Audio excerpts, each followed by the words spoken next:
Life is unpredictable, but preparing for the unexpected shouldn't be. Take ownership of your life planning with Policy Genius to help your loved ones have a financial safety net in case something happens to you. They offer life insurance policies starting at just $276 a year for $1 million in coverage. Don't wait for life to make other plans. Protect your family today. Head to PolicyGenius.com. That's PolicyGenius.com. The following episode may contain inappropriate material. Listener discretion is advised.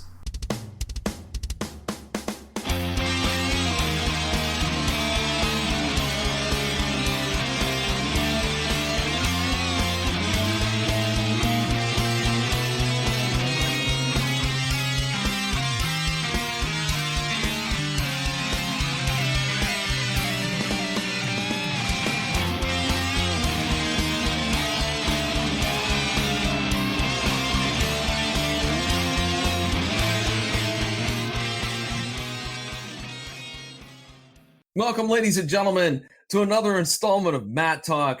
Jason and John here to review another fantastic episode of Mattalk. Unfortunately, due to our schedules, we're kind of back to the old way we used to record these episodes, Jason. We're doing it remotely.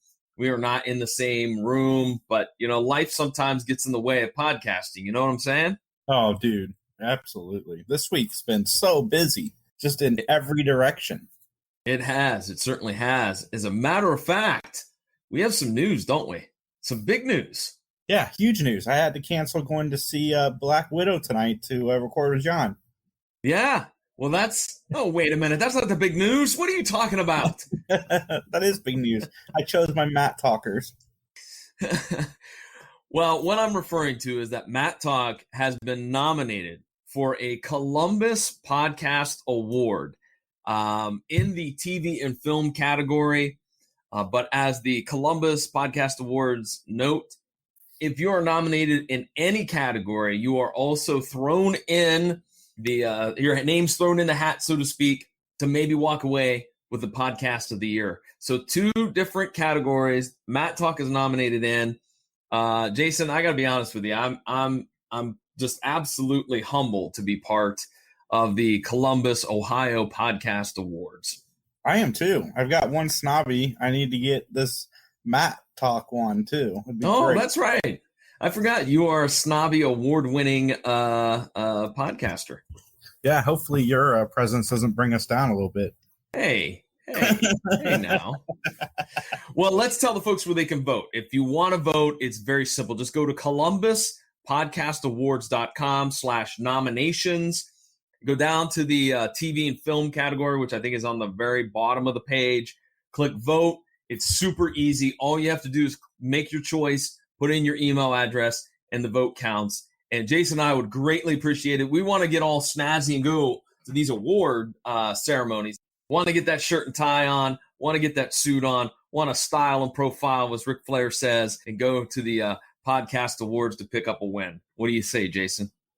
Absolutely. Please, seriously, if you guys don't mind just taking a second to vote, I would be more than appreciative of that. I agree. You know what, though? We do have one other little bit of bad news, so to speak, to talk about here. And that is just a couple of days ago, the passing of Robert Downey Sr., an actor, a director, a producer.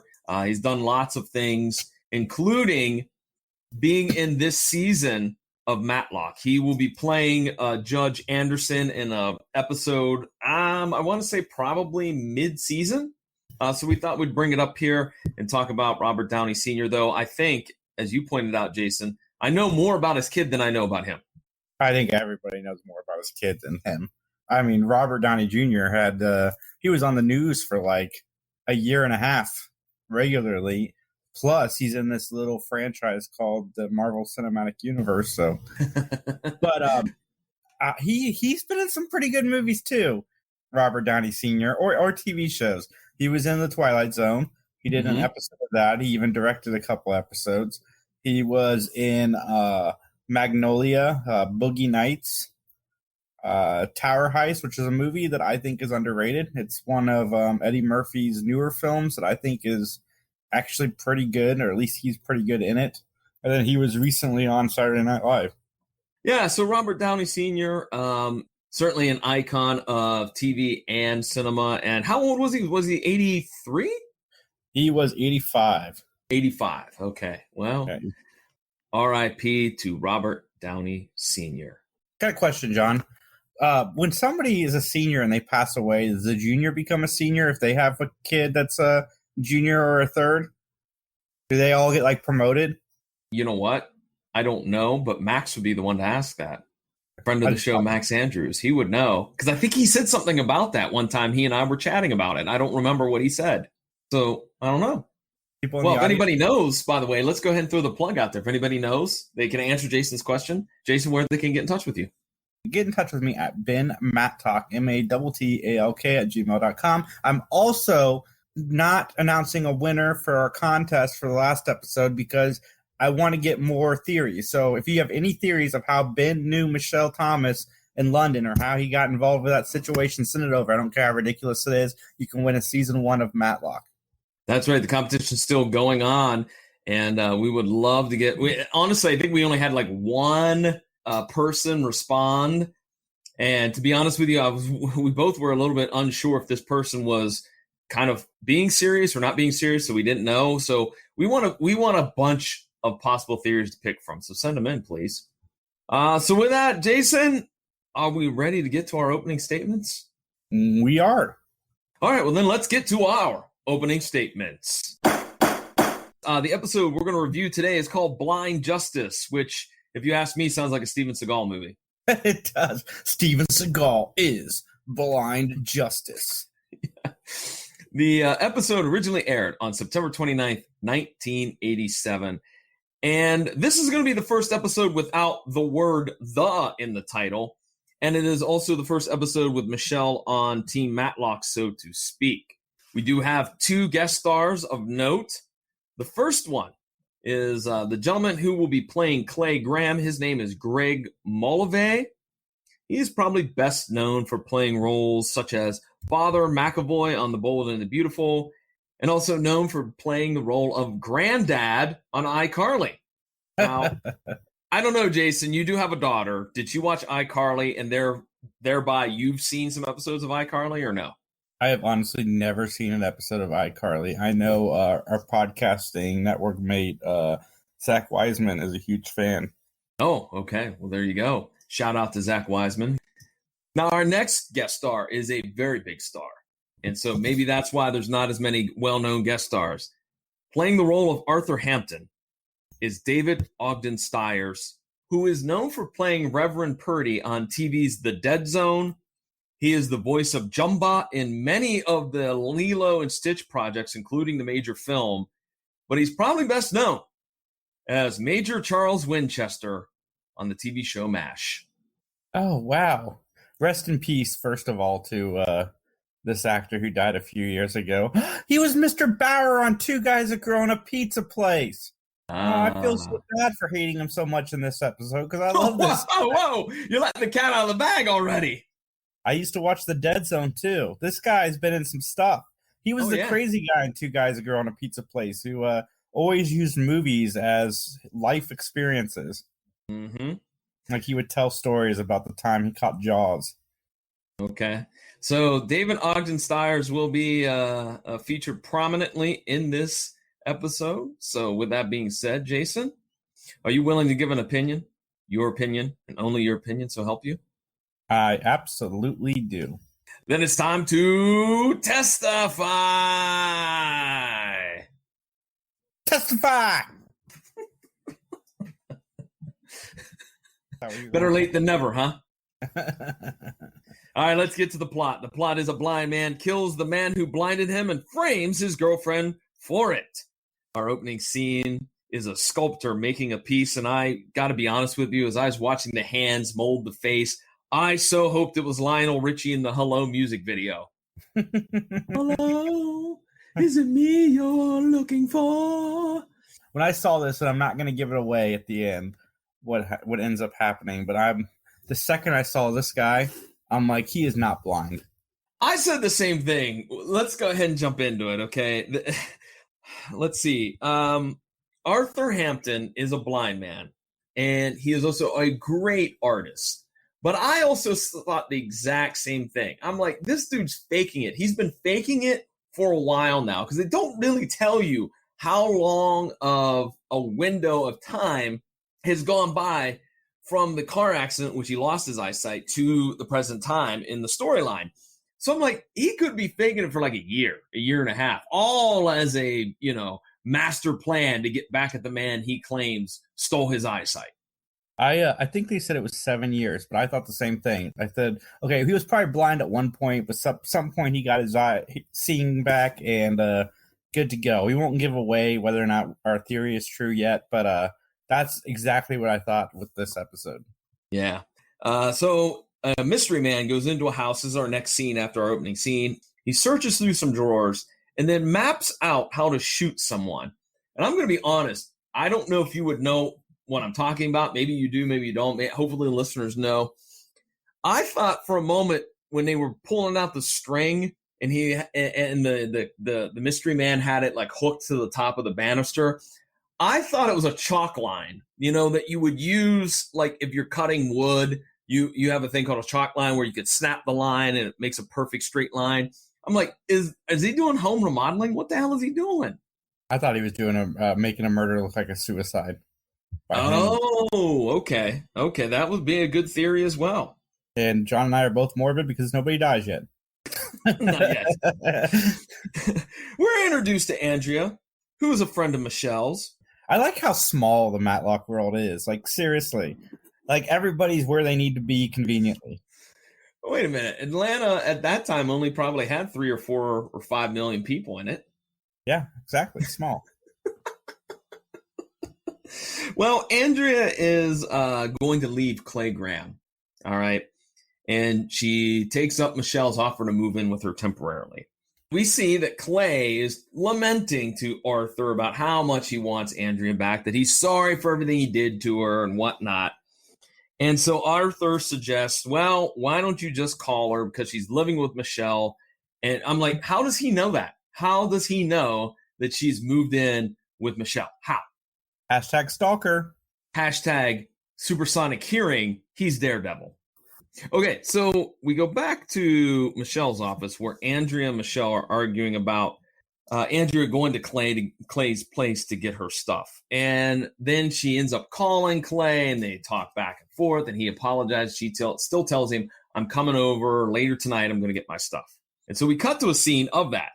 What a nice house Clay Graham has. Have they ever mentioned or do they ever mention what he does for a living? No.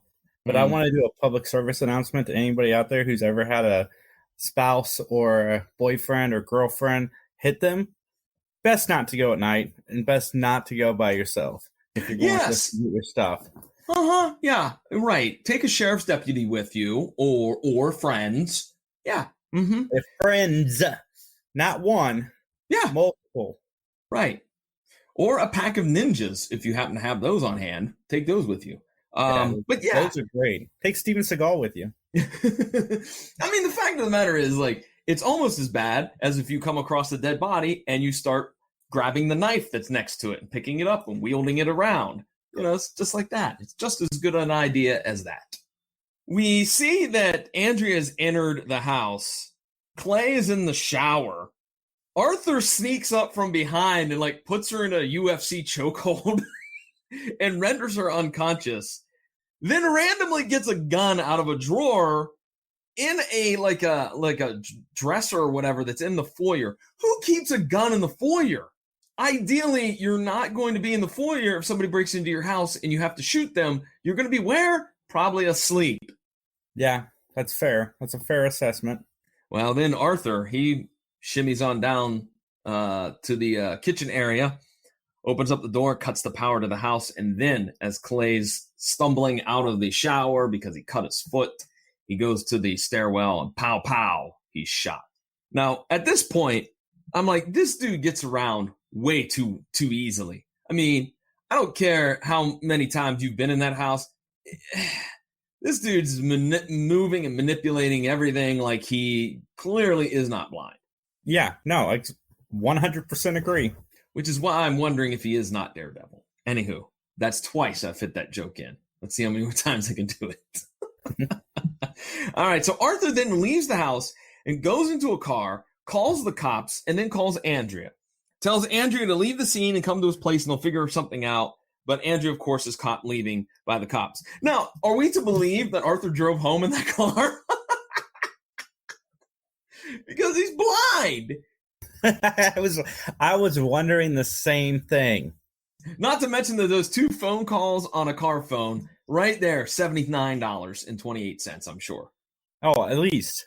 All right, let's cut to Ben Matlock entering his wonderful office. And what does he see on his desk but a gift? And when he opens that gift, it's a tie from Michelle. What'd you think of this tie? I thought I would personally wear that tie, but Matlock doesn't need to be wearing that tie. It's a fancy tie. It's a purple tie. And I like how he's like, he doesn't like it, but Cassie like kind of guilts him into keeping it and actually putting it on.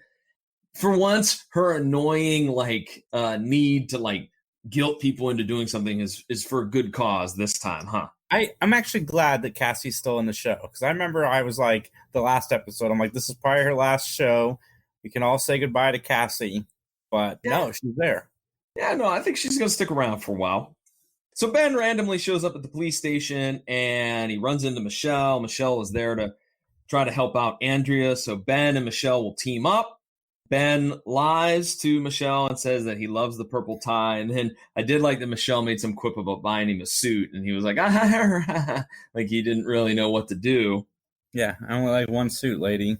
That's right. But you wait till the end of this episode. Throwing it out there, we're going to have our themes returning on this episode. Theme number 1, man, oh man, Michelle's rocking some shoulder pads again. That's the 80s. I know. Actually, too, I would also say this, that we're going to see in a little bit that Ben is playing his ukulele thing, too, and singing another theme that we come to know and love on Matlock. Yeah, while eating another theme that we've come to know and love from Matlock. All right, Ben and Michelle go to Clay's house. His keys are in the car, but has electronic locks. I don't know why that was mentioned, because I'm like, in 1987, I believe you would have keyless entry that you could open a garage door, by if you knew the code, even in 1987. So I don't know why they made a big deal about the keys being in the ignition. I don't know, John, because but I want to talk about that keyless pad on the door, because my parents had one of those on the side of their car in the early 90s, and those things did not work well. Yes. They were like the seat belts that were on the track. Then when you shut the door, brrr, those things sometimes didn't work correctly either. They'd get stuck and then you were screwed, like you can't put the belt on and that. Yeah. Yeah, because 2 numbers would share the same pad, but you had to literally make sure you pressed it on the number, because if not, it would hit the other number and you're just a freaking mess. Right. If you had to hit like a 5, you need to make sure you were right on the 5. If you were in between, it was going to pick the 4. Yeah. Yes. So Ben and Michelle notice that all the clocks are kind of out at the exact same time. So they deduce that there's a power outage. And then Ben is going to go check out Arthur, and he leaves Michelle to, at this point, I thought he said she had to watch like what was in the VCR, but then later it's like, oh no, he was listening to the radio. Here's what, and he was taping the radio. What adult does that? Even in 1987, I'm going to tape this whole radio program. Like, I would have done that. I know a lot of people used to tape the Stern Show. So really? There's stuff. I was one of those people. There's stuff on the radio you want to listen to again later, maybe. I mean, I could see individual songs. I guess I did that as a kid, but on just a whole radio show, I don't know. Okay. Yeah, that's how we used to make playlists. I had to break that down for my daughter because, she can make a playlist in 5 seconds on her phone. We used to have to wait for the radio station to play the song. Yes, exactly.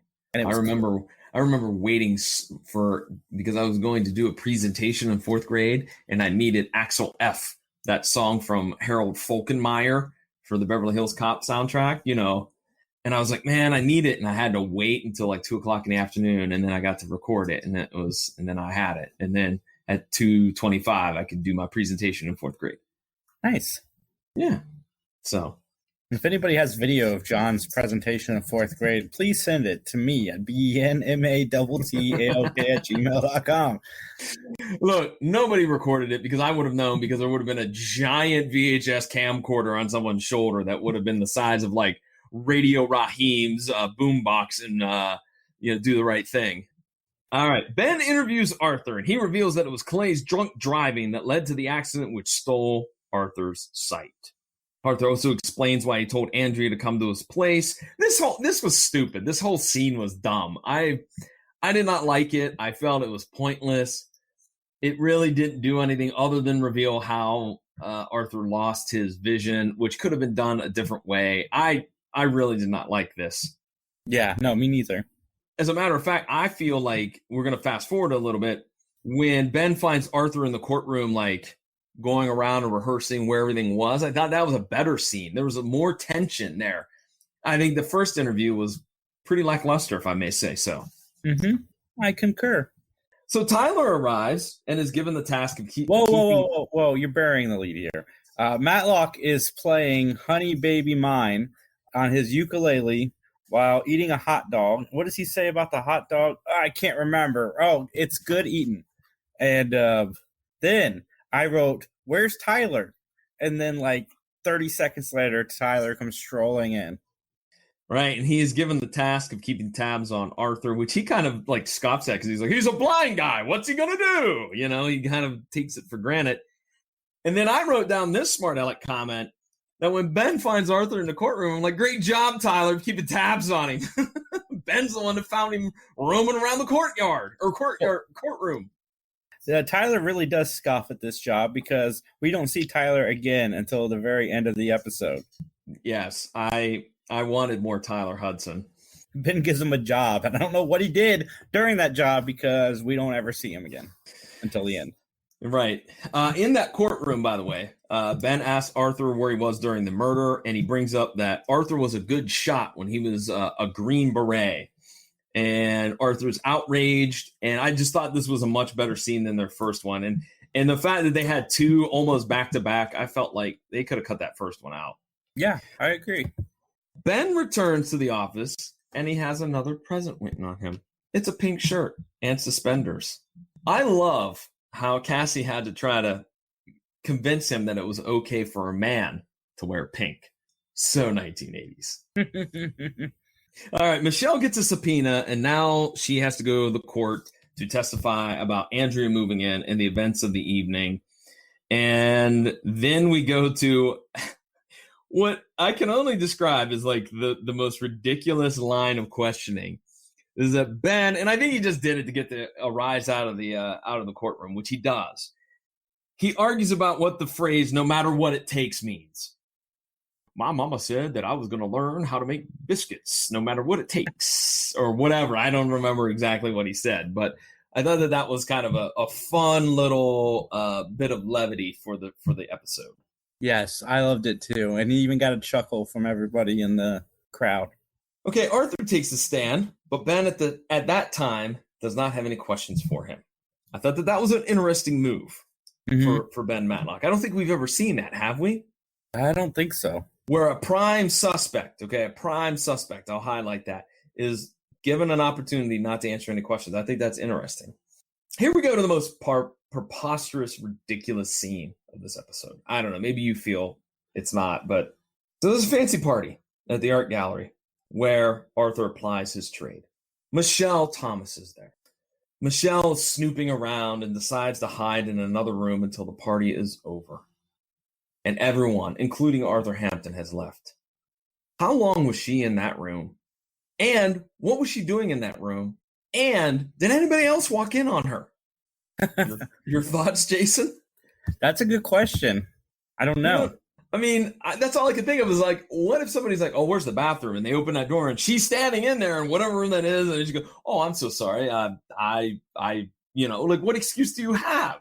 And it seemed like she was in there for a very long time because it seemed like the party lasted a while. And then it gets even more ridiculous, if you will. After all have left, Michelle's snooping around. She finds a gun, but Arthur returns. She sneaks around, right? She sneaks around the office. Arthur's at his desk. She's across the room. Yet he knows she's there because of his awesome smelling ability. He smells her perfume, recognizes it from the courtroom, calls her out, claims that the gun is self-protection because he works late, and he's scared Michelle, leaves through a back door. This was absolutely bonkers. Your thoughts on this scene? Yeah. I don't have a lot of thoughts, but yes, completely nuts, crazy. Why didn't you just run away at the beginning? Like, why does he stand there and let him do the dialogue of, I smell your perfume? At that point, when he said, Michelle Thomas, I smell your perfume that you're wearing, you're clearly in this room. Bolt, Michelle, bolt for the door. Don't stand around for another 3 minutes and let him tell you all about, I have this gun because I work late at nights and blah, blah, blah. Because, again, this is where I was like, he's not blind. Because if he has a gun in the desk for protection, which Michelle notices he's like doing target practice in the art gallery, that's irresponsible gun ownership. You don't fire a gun in a building. Because guess what, people? In real life, bullets go through walls. Right? Yeah. Well, let's go back to Clay's house. Ben and Michelle, they meet the housekeeper, and they discover a clue in the trash can. So we go back to the courtroom, and under cross-examination of Arthur, Ben claims that this piece of paper from the trash can was used as a mark to know when to shoot Clay. In other words, when Clay stepped on the paper and the paper went, then you knew to pull the trigger. All right? Or that he knew to pull the trigger. He, of course, being Arthur. He has to have some sight because even if he steps on a paper, you're off the paper in a split second. Right. Yeah, and what if Clay just hits the side of the paper and it still makes the noise? You shoot aiming for dead center, you still miss. Well, what if he doesn't hit the paper? Right. It was ridiculous. and by the way, there happens to be blood on the paper, which is identified as Clay because he cut his foot when he dropped the glass in the shower when the lights went off. And here's the biggest kick in the balls for this entire episode. The paper turned out to be Arthur Hampton's stationery. I have so many questions. I mean, he's blind. Sure. Well, if you're blind, then why wouldn't you go, excuse me, because they mentioned he has a secretary. Wouldn't he go, excuse me, secretary, does this have any writing on this or anything? Would he make sure it's a blank sheet of copy paper? Instead, he's like, it doesn't matter. I'll just pick up this piece of paper. Especially if we're going to go through all of that trouble. Do you know what I really thought was going to happen with Arthur on the stand? I literally thought, I'm surprised it didn't happen, that Ben would walk back to the defense table, open his briefcase, and pull out a gun and point it at Arthur, and he'd jump and go, oh my God! And that would prove that he's not really blind because he saw the gun get pulled on him. He wouldn't be able to do that in court. Whatever. Matlock could get away with anything in court. You look at that back door, and you're going to see the killer walk right through those doors. Yeah, well, you know what, John? The suspect was looking at those doors as harder than anybody else in there. I know. All right, finally, Tyler, we see for the second time in this episode, and everybody else is back at the office, and they get a gift for Ben, which is a new suit, which is exactly the same suit that he's already wearing. Nice little bit of some chuckles right there. Ha, ha, ha, ha, ha. And Tyler shows up again. I said that. Tyler shows back up for the second time in the episode. You know what, man? You have any other notes you want to discuss before we move on to closing statements? Let me see here. I don't think so. I think I got them all. I just wrote the blind dude bothers me. Well, I think the listeners at home have probably halfway through this episode already know how we feel about this episode, but let's do it. Let's make it official. Let's move on to our closing statements. This is the part of the podcast where we will rate this episode. We will rate it based on a gavel system. 5 gavels for an absolutely awesome episode to 1 gavel for a lousy episode. We will also justify why we selected this particular rating. Jason, would you like to go first? I would. One, I really hated the villain, which is a good thing. I'm making that a positive. The villain was a guy that I did not like watching this episode. So in that aspect, they got me with the villain. Was the villain blind, even though the end they kind of made it that he was still blind? There's no way. He had to have had some sense of sight if he's driving in a car. So I have a feeling that ending we got was something that was rewritten. I think there was another ending that they had, and they're like, well, Matlock can't do this. This is ridiculous. But dude was in a car, so just saying. I like Michelle Thomas's and Ben Matlock's chemistry. I didn't hate this episode, but there is enough plot holes to fill the Grand Canyon in this episode. So this episode gets a middle of the road 2.5 out of 5. Oh, you are kind, sir. You are too kind. I give it a 1. This episode drove me bonkers. Number 1, the plot was dumb. I mean, Arthur was, as I've made the joke twice already, he's like the superhero Daredevil. He's blind, but yet all of these other senses are heightened, and like it seems that he can do everything. He's got no obstacles in his way. Why isn't this guy out there fighting crime with Ben Matlock instead of committing crimes? Or committing more crimes. Right, or committing more crimes. He should be so difficult to get a hold of because he's so slick, even though he's blind. Not a lot of Tyler Hudson, so that's always a negative. They never really explained why Arthur wants to kill Clay. Like, look, if it's been 7 years, as you mentioned, or however long it is, why now? Why did you decide, oh, now's the time to put a bullet in him? Why not like 6 months after the accident? Why now? Because we needed an episode of Matlock, John, and he had to commit this crime so we would enjoy this episode of Matlock. Okay. I also felt the pacing was kind of slow and monotonous. I did like the humor with the gifts to Ben. I thought that was good. I did enjoy that. 1 gavel from me. That's it. I'm sorry. It was a bad episode. You guys, he just threw his arms down like he was passing off a stinky tray of spaghetti. I did, didn't I? Well, Jason, let's plug some other podcasting projects, if you will. I know that you have some cool stuff happening with Three Geeks podcast, so tell us all about it, please. Yes, Sunday, and I believe John will be joining us for that, which is yesterday. Yesterday, we had Burt Ward on the podcast, told a bunch of funny stories. We chatted it up. It was a great time. If for some reason Burt Ward cancels and doesn't show up, ignore that, and we'll get him on again in the future. Because we're breaking kayfabe, as they say in wrestling. We're pulling back the curtain if we're making a Wizard of Oz reference. We're recording this previously to Burt Ward's appearance on the 3 Geeks podcast. Yeah, I don't want to talk it up too much and then have him have it cancel at the last moment, and then I'm yeah. Matlock fans will be desperately looking for Burt Ward, and there's no Burt Ward to give. You can also check us out at 3geeks.ninja, thescenesnobs.com, and everywhere you find podcasts. I believe that Lipson just added a new location for the podcast to shoot out to, so we will be there as well. All right. Also, the PVD Cast is my personal podcasting project, and you can find that at pvdcast.com or through all those other major podcasting platforms, including over at the Scene Snobs as well, scenesnobs.com. It's a great network with a lot of great podcasts. You definitely want to check it out. Please, please, please help out Mattalk by voting for it. Columbus Podcast Awards. We are nominated in the TV and film category, and that means we're also eligible for Podcast of the Year. ColumbusPodcastAwards.com/nominations. It's simple to do. All you got to do is click the button by the logo for Mattalk. Put in your email address. The vote counts. Hopefully, we'll be bringing home some hardware. The end of August is when the awards will be announced. And I think voting's on through July 31st. So please, please get there and vote. And if you know some folks that love podcasts, definitely tell them to vote for us as well. We really appreciate it. Jason, where can folks get in touch with you? Get in touch with me at benmattalk@gmail.com.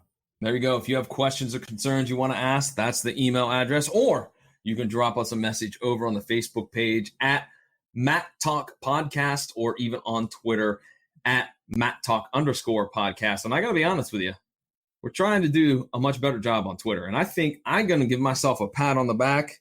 I think it's getting better. I think we're getting more listeners and more followers over there. I've been sharing a lot on the 3 Geeks page as well. I think we're picking up some steam. If you guys want to help the podcast, please subscribe, follow, leave a review, and share it everywhere, please. Well, there you go. So, Jason, with that, I don't think there's anything else to discuss. So, as they say in court, nothing further. That's a mood.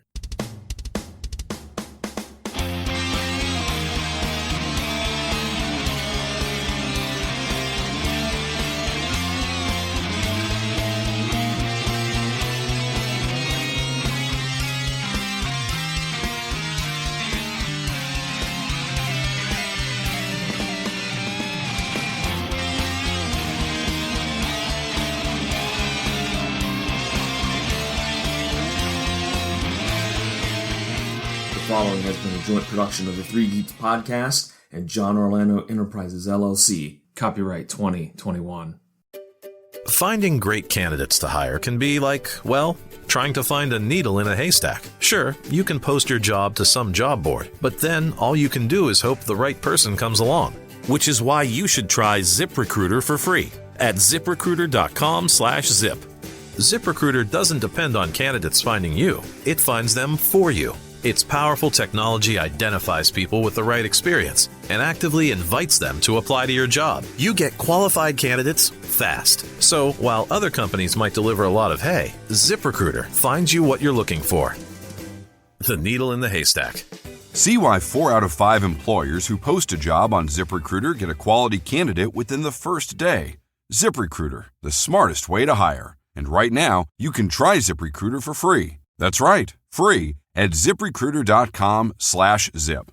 That's ZipRecruiter.com/zip. ZipRecruiter.com/zip.